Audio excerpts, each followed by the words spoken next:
Welcome to Native America Calling. I'm Sean Spruce. For more than 50 years, Virginia Driving Hawk Sneevy has penned books for children and young readers, using her talent for storytelling to counter Native American stereotypes. Her books feature personal and family stories from historical events like the Dakota War, the Great Depression, and the Civil Rights Movement. Now, at 93 years old, she's released her first memoir, Special Places, Sacred Circles, about the fascinating people and places that helped shape who she is. Virginia Sneevy joins us after the news.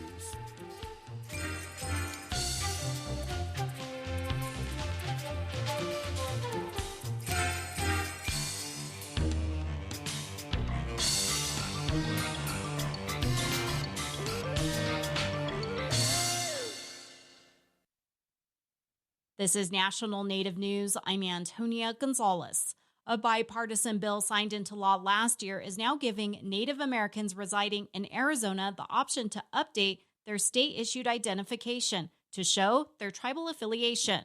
As KJZZ's Gabriel Pietrazio reports, it comes at a time when indigenous peoples are being swept up in immigration raids, including Peter Yazzie, a Navajo man recently detained by ICE agents in the Phoenix metropolitan area. This new marker is akin to getting an organ donor or veteran insignia on any form of ID, including a driver's license. To do so, applicants need to prove that they're enrolled in a tribe by submitting a CIB or Certificate of Indian Blood. And so far, the Arizona Department of Transportation has gotten more than 1,600 requests for the designation. That idea of streamlining legal documents came from Navajo Democratic State Representative Myron Sosi. Instead of having to dig out all your cards to show that you are Native American. And had nothing to do with ICE. That wasn't the purpose. But I'm hearing from constituents saying that I feel safer now. And it's something Thomas Cody, Executive Director of the Navajo Nation's Division for Child and Family Services, is encouraging his Diné urban relatives to seek out. It's unfortunate that we have to have on our ID that we're Native Americans. We shouldn't, but I'm glad that the state of Arizona Governor Hobbs is taking an extra step. His deputy director, Solansta Jim, thinks this service is much needed, not just for Navajos living in the Grand Canyon state. Because we are the largest Native American tribe, you'll find a Navajo tribal member anywhere in the United States. That's why Sosi is working with neighboring Utah and New Mexico state lawmakers to adopt his legislation, aiming to help cover more of Indian country, including the rest of his sprawling 27,000 square mile reservation. For National Native News, I'm Gabriel Pietrazio. The federal government is reviewing the business program that benefits Alaska Native corporations and tribes. In a video posted on X last week, U.S. Secretary of Defense Pete Hegseth said his department will review the 8A Business Development Program. That program falls under the Small Business Administration and supports businesses owned by socially disadvantaged individuals or tribes. Hegseth said in the video that the 8A program promotes diversity, equity, and inclusion framework and race-based contracting. In the program, the federal government sets aside contracting opportunities for disadvantaged small businesses. Alaska Native corporations rely heavily on federal contracts often received through 8A. Data from the Federal Reserve Bank of Minneapolis shows that it's their primary source of revenue, and most of those contracts come from the U.S. Department of Defense. Quentin Carroll is executive director of the Native American Contractors Association and originally from Utqiagvik. Native participation in the SBA 8A program is not a DEI initiative. Carroll says the program fulfills long-standing federal trust and treaty obligations to tribes, Alaska Native corporations, and Native Hawaiian organizations. Hegseth ordered a line-by-line review of sole source 8A contracts that are more than $20 million. He said in the social media video that the department will get rid of contracts that don't make the country's military more lethal. Hegseth said the department will make sure that businesses getting a contract are the ones actually doing the work. He claimed that often small businesses receive the contract, take a fee, and pass it to a giant consulting firm. However, Carroll says Native federal contractors have been partners of the Defense Department. He added that Native contractors also support the elimination of fraud and waste within the program. I'm Antonia Gonzalez.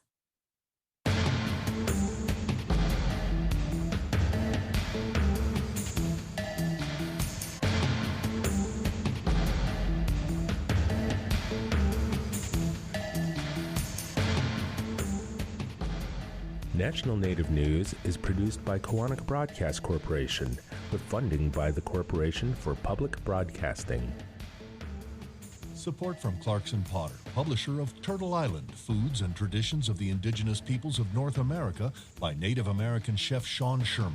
With ancestral and modern recipes, this cookbook showcases diverse foodways of the continent's regions. Hear that? Tribal college faculty do so much, one can't say it all here. Nothing but respect. Visit mostthoroughdjobdescription.com. The American Indian College Fund supports this program.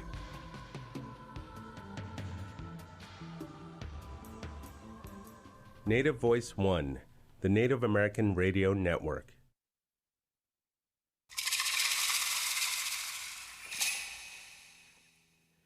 This is Native America Calling. I'm Sean Spruce. As writers sometimes do, Virginia Driving Hawk Snavy developed a habit to write every day.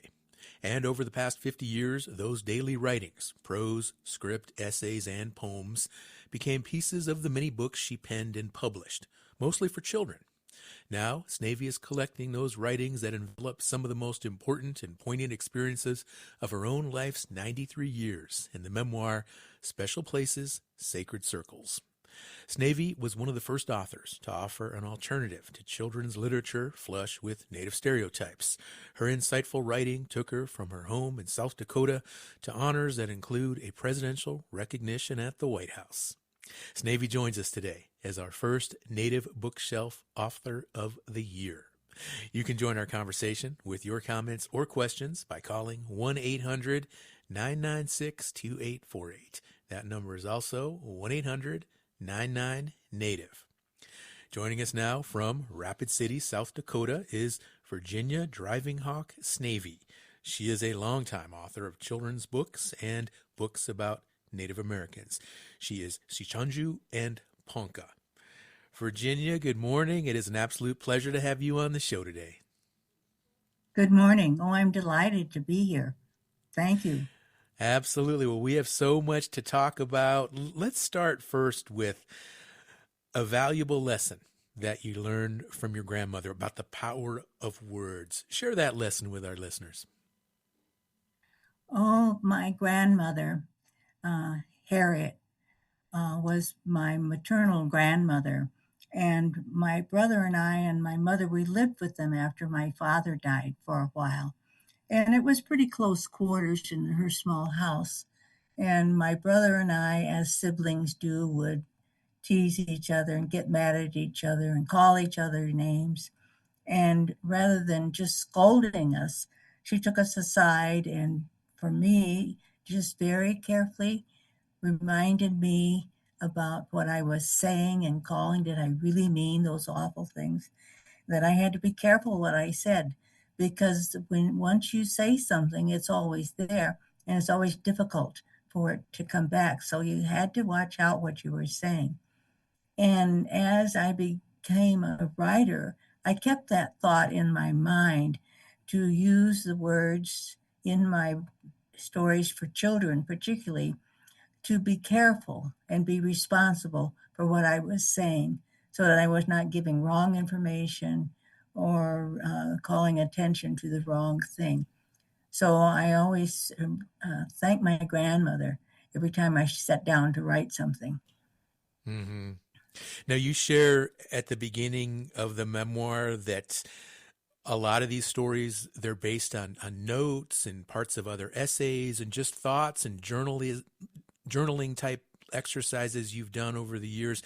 And you write about elders in your life and some of the stories that they shared, memories, even going back to the mid-1800s, like the Dakota War. And at the end of one of the chapters, you say that you're fortunate to be able to have heard old stories from certain people, and now you're able to share those stories. And tell me more about just that whole thought process and being able to have known those people and heard some of those stories, and people who maybe even possibly experienced some of these events firsthand. Yeah, I was very fortunate to have known my grandmothers and a great-grandmother.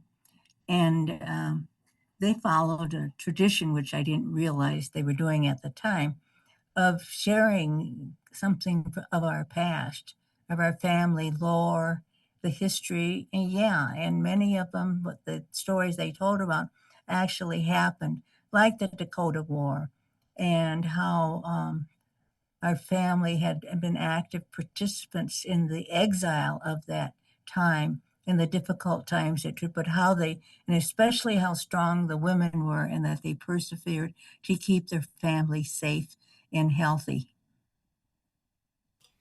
Now, in one of the chapters, you describe how you learned how to eat a formal meal in a formal setting. You were at St. Mary's School for Indian Girls, and this was when you were in about the 6th grade, and you learned all about the different forks and where they're placed. And then years later, you went to the White House. Of course, you were a National Humanities Medal awardee.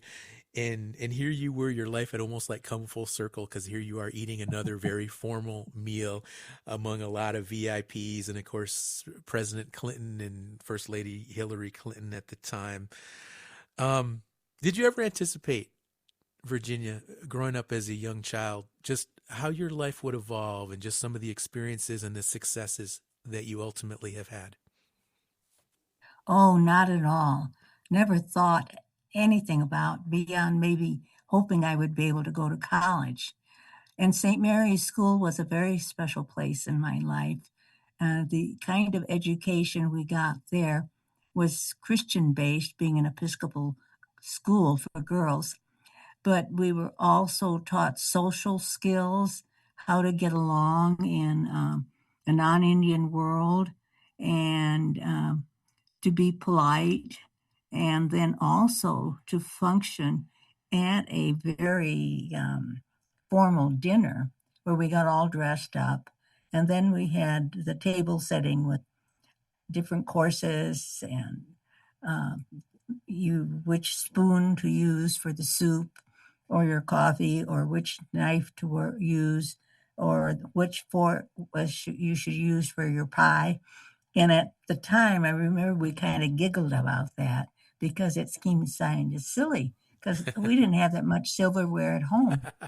But I recall that when I was at the White House at this very formal dinner, and thought, oh my gosh, thank goodness for St. Mary's. I know what to do. I still struggle with where all those which fork I use for what meal, especially if there's like a soup spoon out there. It's confusing. Now, Virginia, fellow Lakota educator, Dr. Margaret Ross, she wrote the foreword for the memoir. How did that come about? Yes. Well, the publisher wanted someone to introduce the book as it was. And so they asked me for recommendations. And I knew she was teaching at the Rosebud schools at that particular time. So I suggested her. And of course, I didn't let anyone else know, but she is my cousin. So we had a connection there, as she wrote in her words, particularly with our grandmothers, and how they were important in our lives. So that's how Maggie came to write the words she did for the introduction. Now, you mentioned earlier your association with the church. It's been a constant presence in your life. How has the church helped shape your creative interests? And also, even I'm thinking music as well, because that's one of your passions. Yes. Well, my grandparents, well, it would be my great-grandparents, were really the first converts to Christianity. And in South Dakota, the missionaries were Episcopalians or Roman Catholic. And on the Rosebud Reservation, it was the Episcopal missionaries that came to convert the Indians. And that's how my grandparents on the Rosebud were baptized as Episcopalians. And so then they followed the traditions of the church, and the church offered the boarding schools as opposed to the Bureau of Indian Affairs boarding schools, where we could learn in our own language and had different opportunities than we would have had at a BIA boarding school. And my parents did go to the boarding schools where they had witnessed the abuse and actually experienced some of it that was so detrimental in hindering the education of our children and in destroying the language. So that was very important to me to go to St. Mary's and have the chance for an education, and much different and much better than I would have had at home. Now, Virginia, when you first started writing and you began submitting your writing to various publications, where did you send? Who were the first publishers that you reached out to, and what was their reaction? What was their response when you first sent manuscripts? I first started writing for women's publications, and I hadn't thought about children at all. And I had no luck whatsoever, no interest with the usual rejection notice that this does not fit our needs at the time, but there just wasn't any interest. So then I saw a notice of a contest sponsored by the Interracial Council of Minority Books for Children, and their purpose was to encourage writers to write about their own particular ethnic group, like Black Americans write about their people, their children, and Hispanics, Asians, Native Americans, and even women were encouraged to write about themselves. Because there have been many writers with good intentions who have written about Native Americans and other groups, but not the same as if it was a Native American who knew the culture better and the history and the feelings, how Indian children would deal with their situations personally and in school. So when I saw this notice, I thought, oh, okay, maybe I can do that. So I recalled different stories and things from the past, and I finally came up with the idea of Jimmy Yellow Hawk, which is based basically on my brother's experience as a trapper when he was. So that is how that came about. Oh, wonderful. Virginia, we're going to take a short break. We'll come back, and I want to talk more about some of your other writing, and we're also going to have you read a passage from the memoir. So listeners, stay with us. We'll be right back.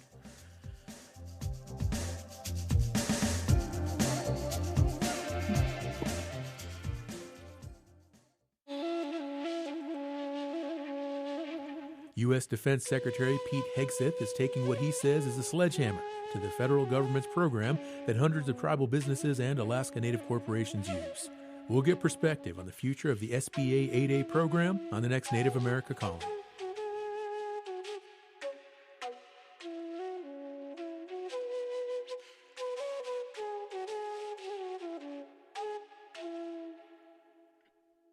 Repatriation is the return of ancestors and stolen culture.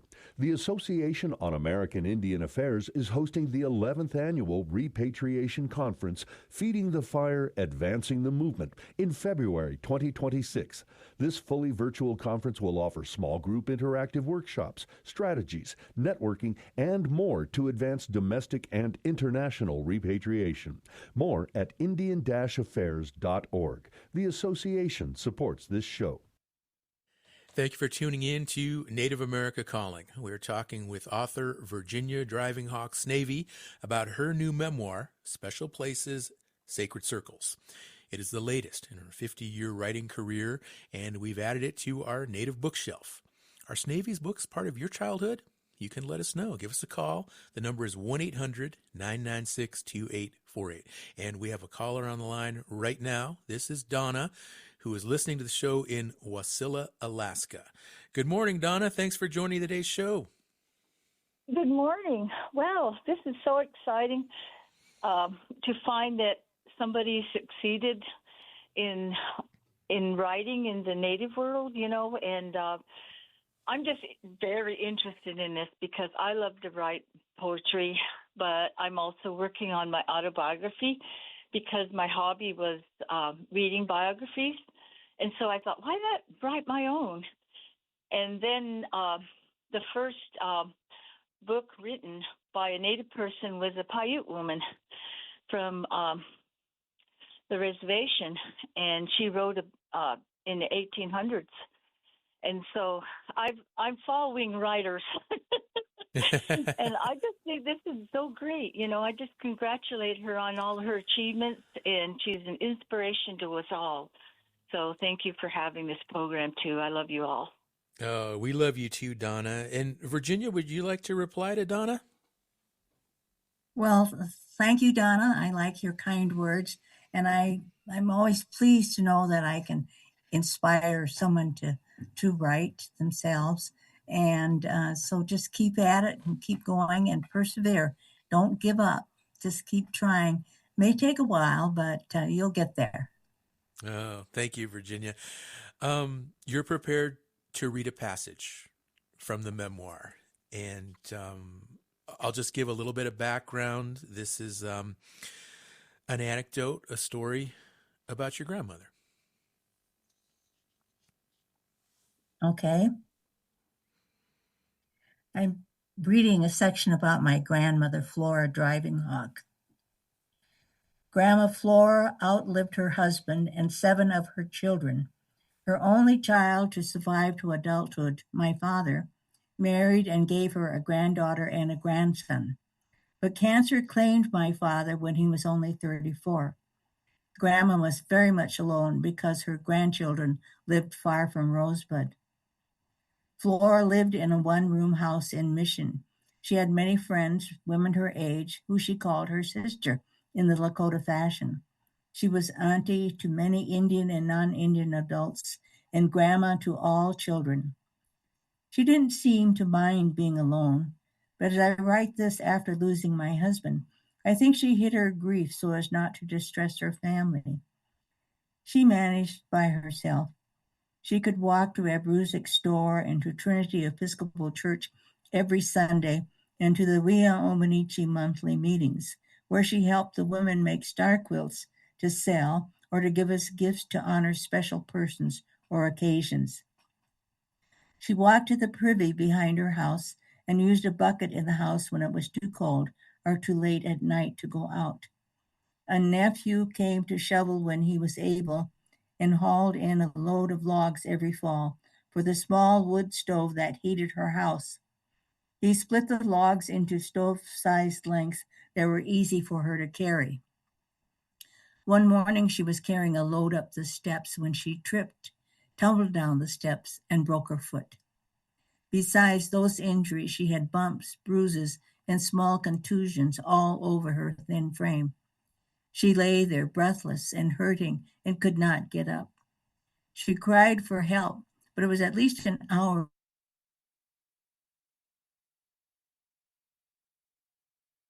before someone found her. She was taken in a friend and leg up to her knee was set in a plaster cast. She stayed in the hospital for 2 days until I came to get her. We stopped at her house to get clothes and make sure all was secure for the winter. Then we drove 4 hours to Flandreau, South Dakota, where I lived with my family. Grandma's fractured foot healed, but she rarely walked after that, too afraid of falling again. There was no physical therapy to help, so she relied on her wheelchair for the rest of her life.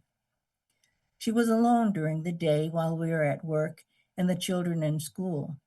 I came home at noon to give her lunch and help her to the toilet. After lunch, she was alone again until the kids came home from school and chatted with her.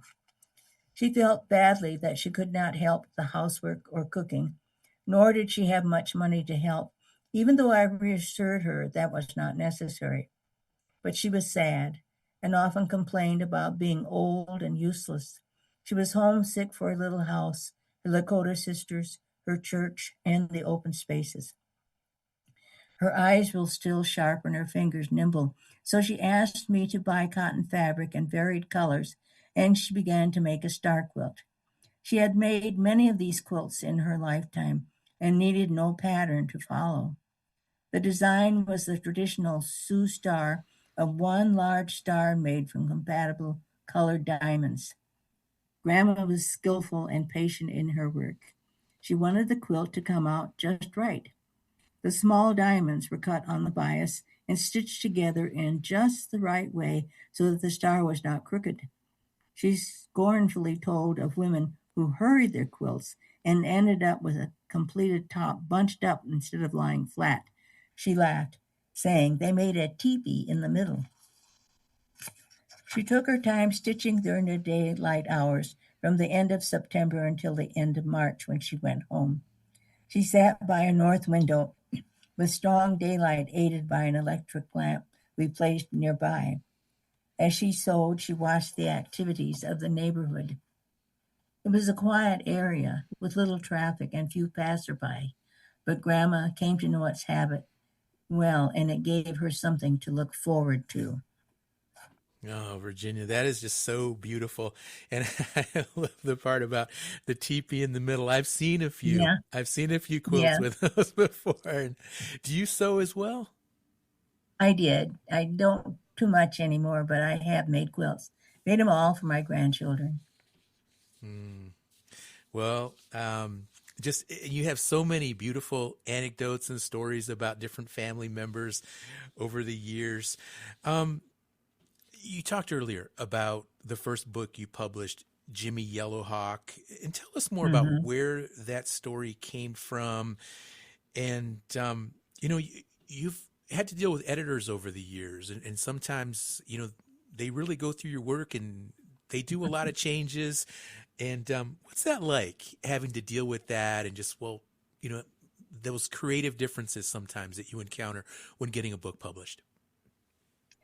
Well, the first book, Jimmy Yellowhawk, I asked my friend who was an English professor at South Dakota State University to read it for me.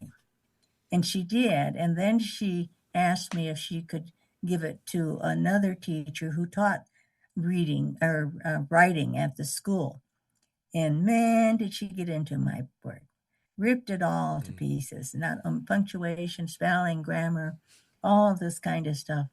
And when I got it back, I thought, oh my God, what made me think I could write something? But then at the very bottom, she said, you need to be more careful about what your grammar and usage and all of that do. But the story has merit, so keep at it. So that was encouraging. And so after that, then I did submit that story in the contest, and it won in the Native American category. And after that, I was contacted by Holiday House, the publisher, whom I had a 50-year relationship in publishing my children's books. And then after that, I had opportunities to write for adult publications and adult stories. So it was just a wonderful opportunity that I took advantage of. Now, you've written many children's books, lots of different titles. Tell me more about how your books are used by Native teachers and in classrooms, and what are some of the stories that educators like the most or seem to have the most impact with young Native students? Because they're stories about, it could be themselves or their classmates or somebody that you know, and they can relate to the Native children in the stories. And so being a teacher myself, I was aware how children responded to different aspects in their lives. And so I think that was very helpful for me to have that kind of experience. And I was just absolutely delighted to learn that, particularly in reservation schools, teachers were using my books to encourage their children to read because they were reading about things that they knew, their own cultural background, and characters that could have been a classmate or a parent or a grandmother. So that really meant a lot to me to know that I was influencing children, not directly in person, but by what I was writing. And you mentioned in one of the chapters that you still have concerns sometimes about what your own great-grandchildren will learn and read about Native American people. Why is that? What concerns you most about the information or the books that they might be reading? Well, after all the years that we've had contact with the dominant non-Indian society, and there are Native people, indigenous people are spread all over the world. But we still get comments like, are the Indians still alive? And I used to go visit schools, and I'd get classes, are you really an Indian? And I would say yes, that I was born and raised on the Rosebud Reservation. Well, do you live in a teepee? I said, no, I live in a house probably just like yours. Well, you can't be an Indian then because they live in teepees. And unfortunately, that viewpoint is still with us, even though we have better stories in school and teachers are more aware of doing that. But if they don't know about our culture and are presenting it just as they do from books, I think there should be an opportunity for teachers to learn more about the Native Americans in wherever they are in whatever state. And now colleges and other institutions are offering Native American literature in their classes. Now, one of the other stories that I really enjoyed in the memoir was about a student by the name of Ron, and you had him briefly in one of your classes when you were teaching at Flandreau, and he made a really big impact.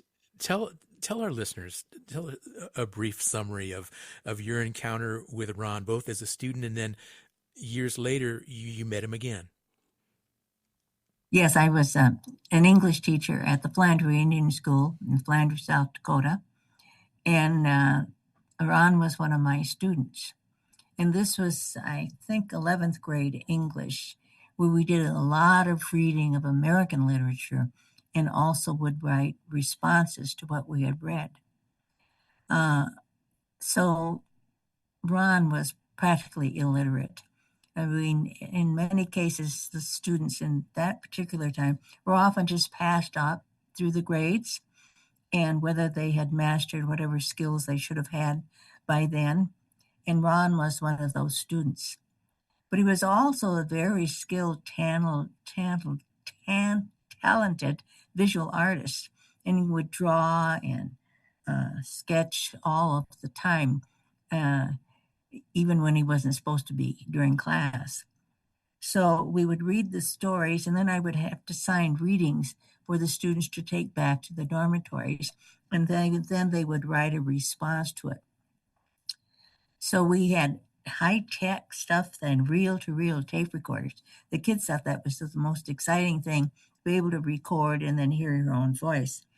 So I had the students volunteer to read the story, and then they would listen to it back in the dormitory as they followed along in the books. And so they did this for Ron, and they would help him that way. So that was fine. He was hearing the stories and getting to enjoy them, but he couldn't write a response. So I didn't know what I was going to do and thought about it for quite a while. And then it occurred to me he could write or he could draw a response. So I suggested he do that. And he did. Often he would draw several pictures to illustrate some aspect of the book and what he liked and what he didn't like about it.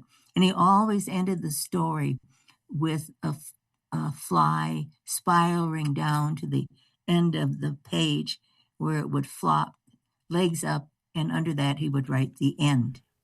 And I always remember that. And I kept some of his work for a long time with that fly. And then years later, we were in, I can't remember where now, but for some sort of a conference.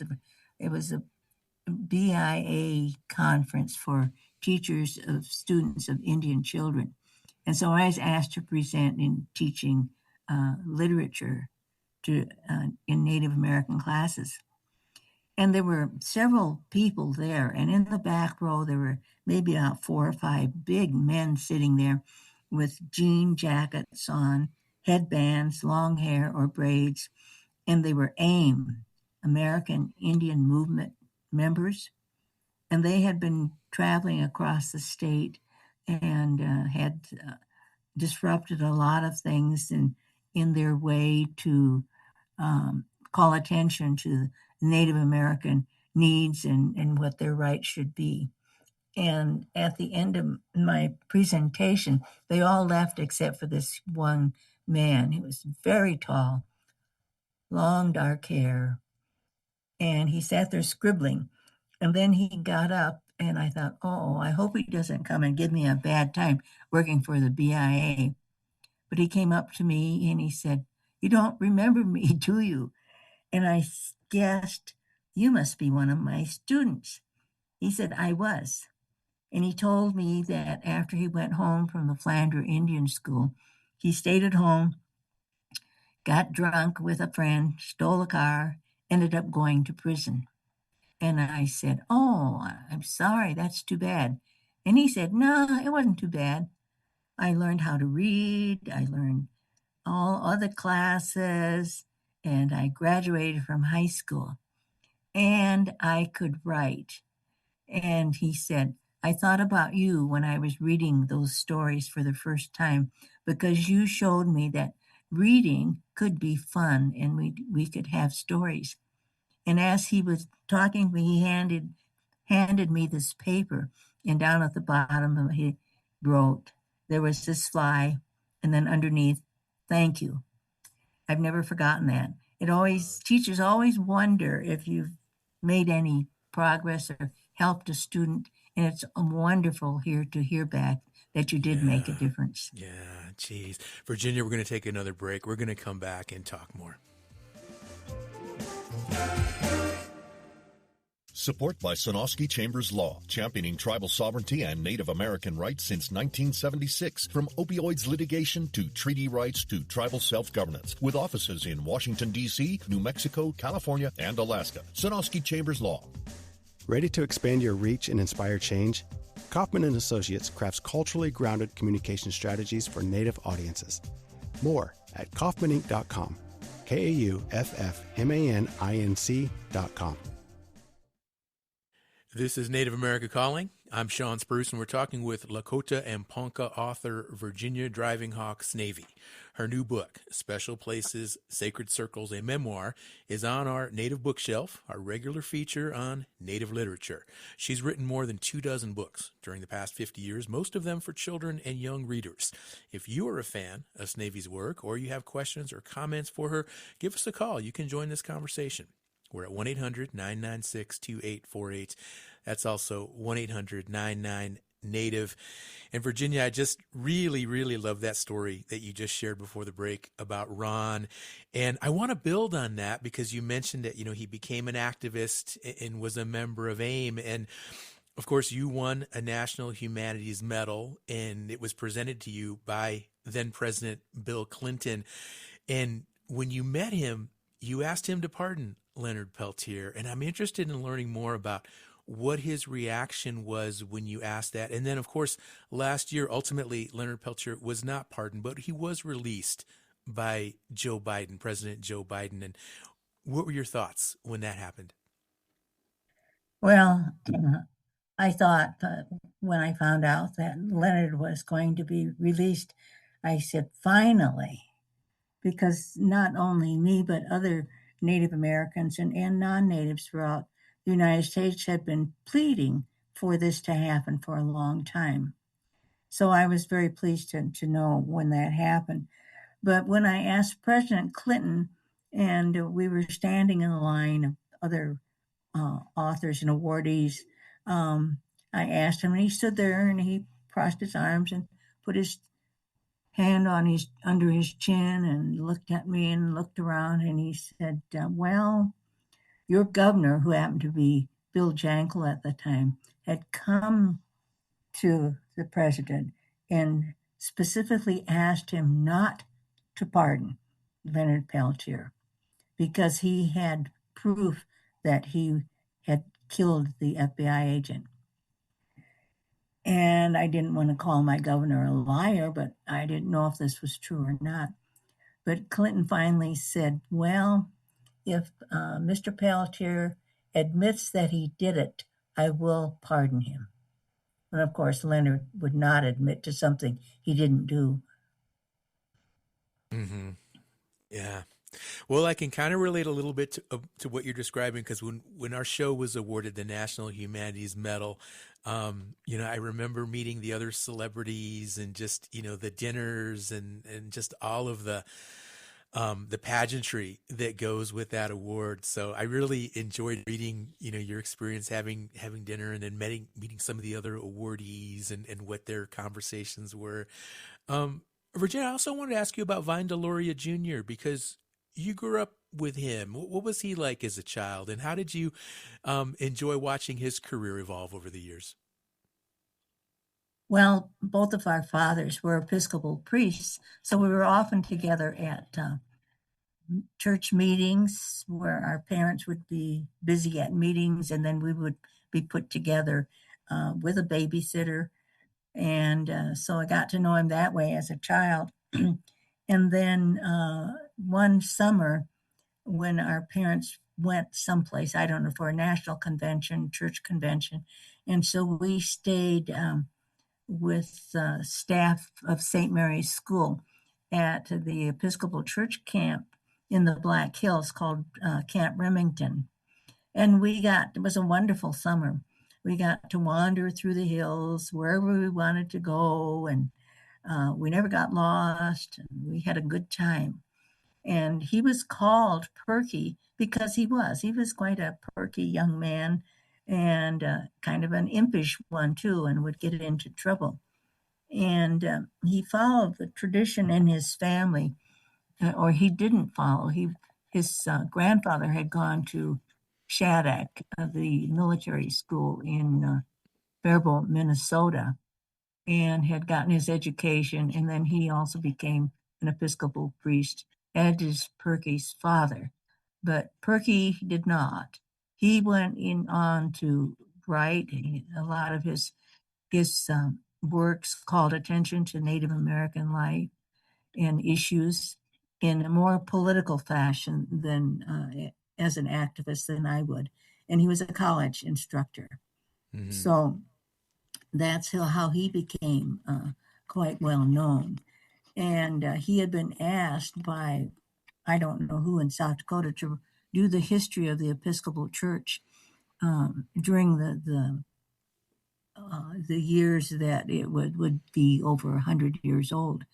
And he couldn't do it. He didn't have the time to do it, and maybe he wasn't really interested in doing it. So he asked me if I would consider doing it. So I thought about it a while, and I had never done any nonfiction research project quite as extensive as that turned out to be. And often, as I was working on this and doing the research, I kind of cussed under my breath at Perky. Gee, thanks for talking me into this, But it was a beneficial learn. I learned to do a lot of research, how to do it, where to find stuff, to do fact check, all of that necessary stuff. So in the end, I was grateful to having him do that. And what about Vine's younger brother, Sam Deloria? Did you know Sam as well growing up? No, I didn't know Sam very well. I knew who he was, but no, didn't have any real personal connection with Sam. Okay. Well, Sam and I are good friends. So I just wanted to check in. He's a mentor to me. Really, really like Sam a lot. Virginia, you write a lot about your late husband, Vance Snavy, who was Norwegian. And tell us more about what that was like being in an interracial marriage back in the 1950s. And it's funny, you refer to your children sometimes as Suegians. Yeah. Yeah, one of my kids, and I can't remember which one, that's what they call themselves. They were Suegians. So it was a blend of the two cultures. And at the time, we didn't think much about it. It was just how it was. But I talk about how I wrote about how my grandmother would make taniga soup for us, the tripe soup kind of thing, that learned how to clean it and make it. And I just could not eat it after I cleaned it. And then my husband liked it. So he said, this is almost as good as lutefisk.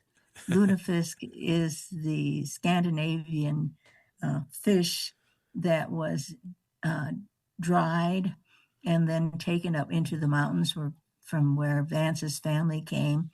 And because there was no fresh fish available, and it was reconstituted in lye, so that when you ate it, it would turn the silverware kind of dark, and if you had silver fillings in your teeth, they would turn dark. So, and it was often served with melted butter or cream sauce, and eaten with lefse.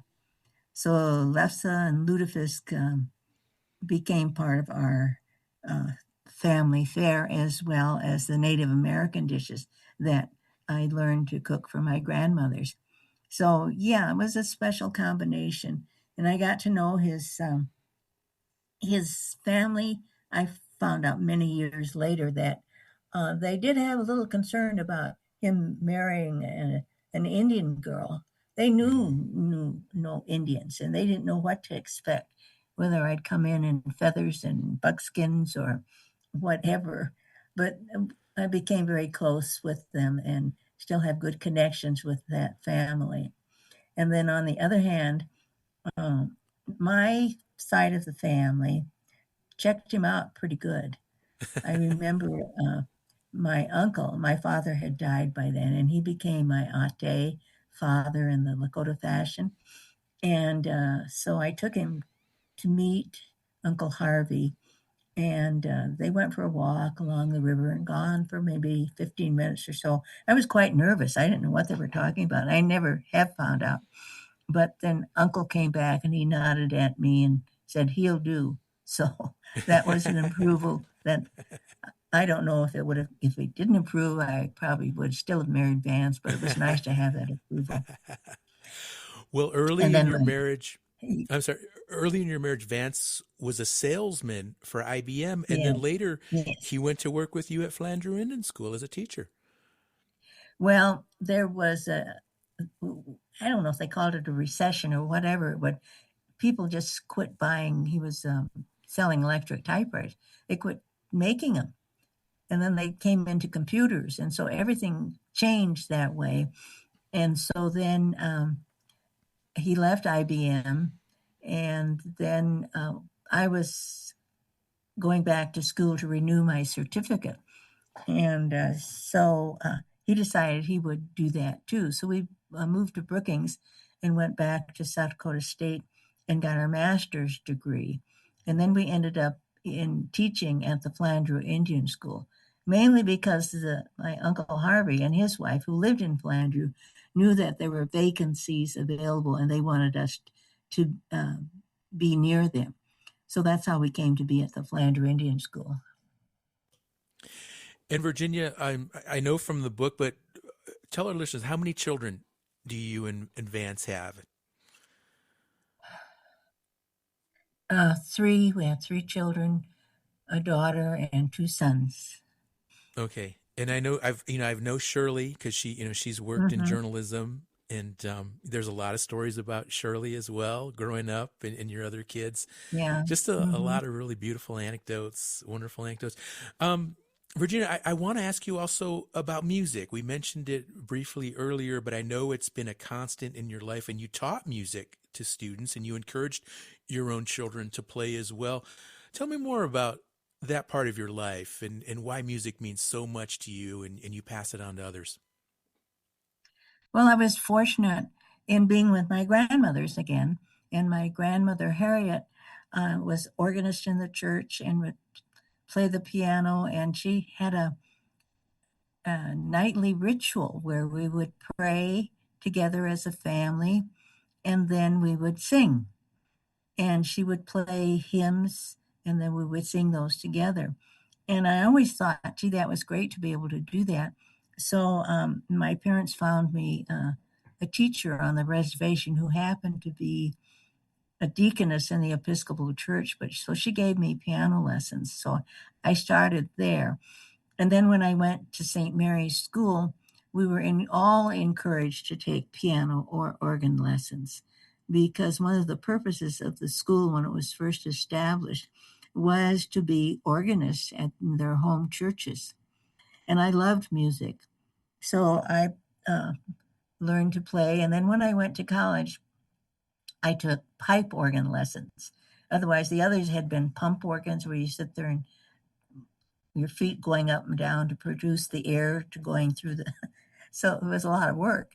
But the pipe organ was electric. So, and I'm just amazed at how beautiful I could make sounds that, could boom or be very soft. And so I just loved it.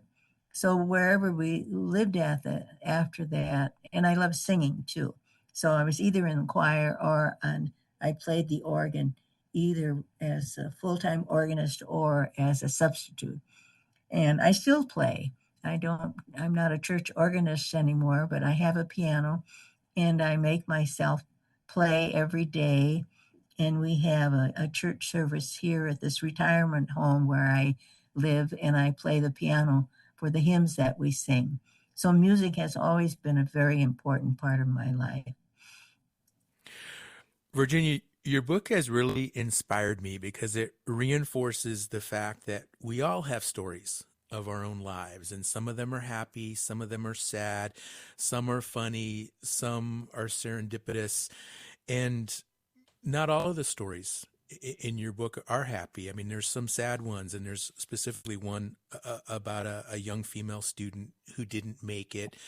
And I'm just curious to know, how did you pick which stories you wanted to share for this book? And was it difficult, or what was the challenge like having to revisit some of those harder moments in your life? Well, as I looked back over all of these years and the contacts I had, particularly with young Native students, I realized that I was very fortunate in having experienced that contact, because I was pretty much aware of what their needs were and what they needed and what they didn't have and how they suffered.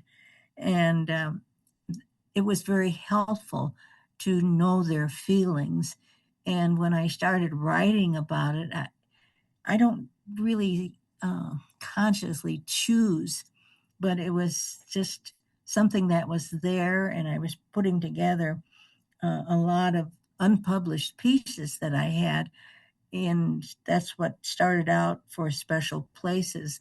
I had a lot of loose things lying around that I wanted to do something with. So that was the basis for the memoir. And in that memoir, and as is in life, we have joy and we have sorrow.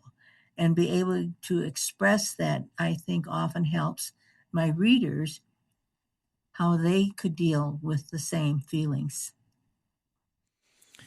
Virginia, it has just been such a pleasure having you on the show today. Do you have another book planned after this? Oh, I have things in my head. I just got to get them down through my fingers and onto paper. I'll be waiting. Can't wait to see what's next from you. And thanks again. We're out of time. We're going to have to wrap up the conversation. Okay. Well, thank you so much. Absolutely. Once again, Virginia Driving Hawk Snavy joining us today on Native America Calling. Our executive producer is Art Hughes. Our producers are Andy Murphy, Sol Traverso, and Joe Thompson. Marino Spencer is the engineer. Sho McPolin is the digital producer. Nola Daves Moses is the distribution director. Bob Peterson is the network manager for Native Voice One. Clifton Chadwick is our national underwriting sales director. Antonia Gonzalez is the anchor for National Native News. Charles Sather is our chief operations officer.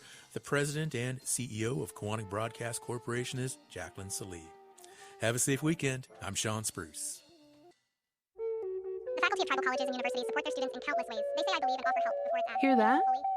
That's everything tribal college faculty do for their students on Fast Forward. Because if one tried to say it in real time, they'd be here all day. They teach, guide, comfort, and connect. And for that, the community is grateful. Learn more at mostthoroughdjobdescription.com. The American Indian College Fund supports this program. They give extensions, share progress, share laughter, create calm, and allow reflection. They inspire hope, share wisdom, guide gently, validate healing. Every family caregiver could use help finding the necessary resources to care for their loved one. The AARP Family Caregiver Resource Guide helps family caregivers access key programs, services, and agencies in their communities. A copy of the guide is available by calling 877-333-5885 or online at aarp.org/caregiverresources. AARP supports this show.